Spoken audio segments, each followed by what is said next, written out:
We are joined now by, we can say it, the Bahamas-bound Mike Robinson? You can definitely say that. I'm enjoying that, too.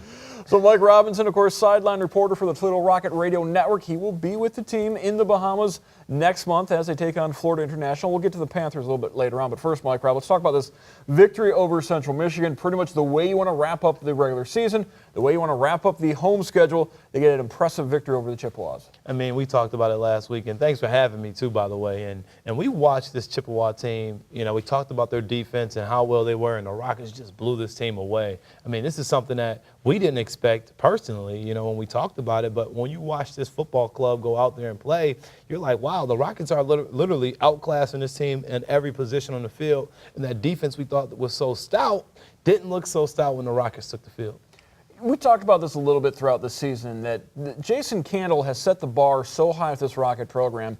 You lose the program's all-time leading rusher in Kareem Hunt, offense doesn't skip a beat. You lose the program's all-time leading passer in Logan Woodside, program doesn't really skip a beat, because offensively this season they were even more impressive than they were at times last season. I mean, you're 100% right, and it's because the talented core that they have here. You got Cody Thompson, you know, signature signing out on his last game, getting some big catches, making some plays, you know, making some mistakes as well. But, you know, that's what football is, and that's what good leaders do. You know, and you look at how this team performed so far this year, I think that at times they have outperformed. You know, they lost some games this year that they shouldn't have lost. You see the Eastern Michigan game, the Buffalo game, and you some can say, you know, maybe the Fresno State, if you hang in there a little earlier, you don't lose Michigan. So you got a lot of things that went right for this team, and that bar, like you said, it's set so high. So when you see a 7-5 Rocket football team, everybody's starting to freak out a little bit, and it's like, hey, just calm down. This is a good team with a couple losses. They'll be back. I saw the one stat out there where they're one of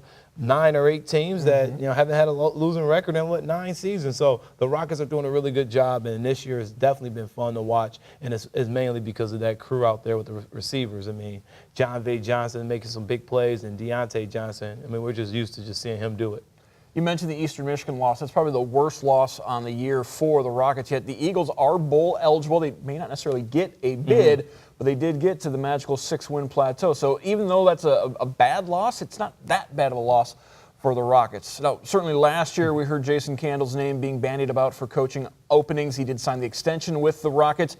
We really haven't heard his name thrown around too much this point in the coaching carousel. You know, I don't see Candle looking to leave anyway. I see last year everybody was excited because you had the Kareem Hunt, and he had a phenomenal year. His rookie season is still having a phenomenal year. So you got the hype buzzing out of Toledo, and then you kind of say, okay, well, what are we expecting this year? We should be expecting more. Maybe Jason Candle's the next hot coach. You know, he is still a hot coach. That's why Toledo pays a man over $1 million. This is a guy who is very well reserved in his own right. You know, so there are coaches who are still creeping and ADs who are looking around corners, checking in on Jason Campbell. But, you know, Mike O'Brien and his staff, they did a very good job of securing him here. I think you heard it out of his mouth a couple weeks ago when he told me in a post-game interview, you know, I'm a man of the people, you know, so Candle's a man of the people. He likes living here in Toledo. His family has settled here, and they are enjoying his time. So I think that as he continued to build on his recruiting classes, he had 2 top-tier recruiting classes 2 years in a row.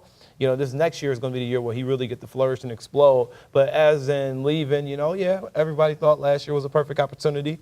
Maybe he did, but obviously Toledo is his home, and he's making a career out of it, and he's been here since 2009.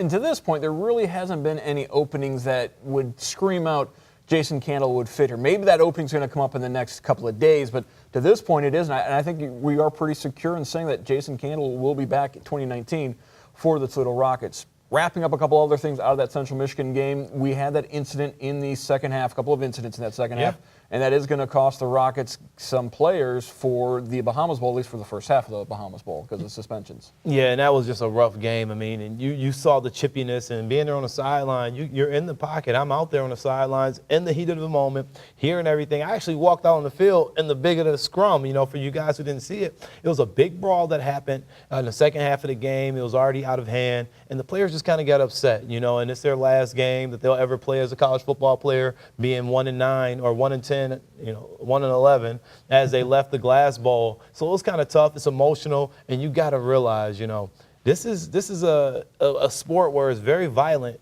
and you're asked to be calm in violent situations. But at the same time, that's why the sport is so great, because you have to be mature at the same time. You got to be smart. You got to be disciplined. Sometimes we didn't see our Rockets defense or our team in general be so disciplined throughout the season.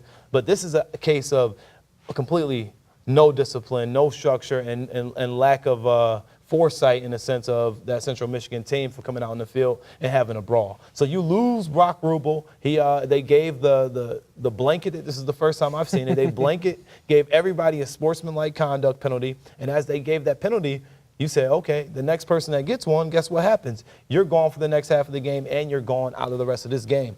And so in the second half, later on, I believe it was in the fourth quarter, right, it got into a little shouting match, and at this point the refs had already set the standard and said, hey, there's no more of this going on. Rubel said a few words, referee didn't like it. It was ticky-tack in my opinion, but nonetheless it happened. So now he has to sit for the first half of that Bahamas Bowl game.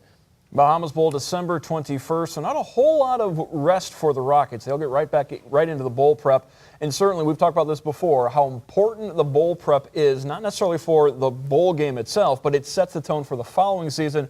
You get those 15 practices, you can start working in your freshman and sophomore, really get a chance to see who's going to replace those 13 graduating seniors. And that's it. You're perfectly right on that. You've got to have those extra reps for these players. You're going to look at guys like Cross Wilkinson, who we got to see touch the field, and you want to see him get more reps throughout practice. Not too many people are leaving from the quarterback spot unless there's some transfers we haven't heard of yet. But at the end of the day, you want to see more of these guys play. You want to see Bryce Mitchell get more reps. You want to see more Kovac. Although he's having a phenomenal year, you still want him to get as many more reps as possible because he had 2 years of football completely off. So it's good for this team, and it's good they're having this bowl game early. And Jason Candle got his wish. He told me in a post-game radio conference, I said, hey, Coach, you're going to the bowl game. What do you want to go? He said, if there was an Alaska Bowl, I didn't want to go there. Take me somewhere warm. Well, Coach, you got your request. You're going to the Bahamas. This is going to be a fantastic trip for the seniors, and for them to go out this way on a nice trip, this is going to be good. They obviously got to get the dub, too. Yeah, I think Alabama's gotten a little stale for the Rockets. And say this about the MAC Bowl process. I'm not a big fan of not having the championship game victor going to a designated bowl, but I do like the fact that the MAC does make an effort to get teams to different bowl games in different years, kind of rotate it around so that guys can get a different experience. So they're not going to Fresno, they're not going to Vegas a couple years in a row. They're getting that full college experience of seeing a couple different parts of the areas of the country or even the world with the Bahamas Bowl. 100%. You're right. I talked to Gradkowski about this after the radio broadcast, and he was like, the cool thing about bowl season now is Toledo has the indoor. He said back when he played in 2004 and 1 and things like that, where you didn't have that. You didn't have the luxury, and it wasn't as many bowl games either. Right. So I think the players are lucky and blessed to be in the time that we're in now with so many sponsors and so many bowl games. They get so many different opportunities and to rotate around and saying, instead of saying, hey, you're going to the Las Vegas Bowl or you're going to this bowl. No, it's blanketed, so now you can travel around. But the cool thing is, the warm thing is you get to practice indoor because most schools in the MAC have an indoor facility. Most Division I colleges do for the most part. And that way they can practice, get good quality reps. And that's why when you saw at Kent State, I was talking to Eli Peters, and he said, I've never played in the snow before because you're spoiled in the sense of you have the indoor practice facility. If it's bad weather, hey, guess what? We're going to the indoor, and that's the luxury and that's the beauty of working hard to earn a Division I scholarship. Their opponents on December 21st probably haven't played in the snow either. Of course, Florida International in Florida. They are 8-4. We talked about the Rockets haven't had any bad losses this year. Well, the Panthers really haven't had any bad losses either. Lost to Indiana, lost to Miami, lost to Marshall. I think Central Florida was their other loss. So a strong Florida International program coached by Butch Davis, yes, the former Cleveland Brown, former Miami Hurricane head coach. So this is going to be a good team out of Conference USA. And let's face it, Toledo's struggled the last couple of years in bowl games. So they're going to have a good opponent and a good chance to maybe write a different ending from the last couple of years in terms of the bowls. You're right. And Butch Davis is such a good coach, and whatever he does, he always touch and really get the program to turn around. So I'm looking forward to the Rockets to come out here locked and loaded, understanding that they got a little vacation out of it. But most importantly, they got to win this football game. Going 0 for 2 in the past 2 bowl games, not a good look. Jason Candle and his staff are looking to right that ship completely. Cody Thompson is not looking to go out this way. They want to end it the right way, get a bowl victory and handle business, and then say, hey, the Rockets are back. All right, thank you very much, Mike Robinson, for the Rocket Radio Network. Again, Toledo playing in the Bahamas Bowl December 21st. That is a Friday. Sounds like that might be a perfect way to begin your Christmas weekend with watching the Rockets in the Bahamas Bowl on that Friday afternoon, and then Saturday, Sunday, Monday's Christmas Eve. Could be a nice start to the holiday season for the Midnight Blue and Gold. Hey, not too much travel. Just get there, get back, get safely, and get the Rockets win.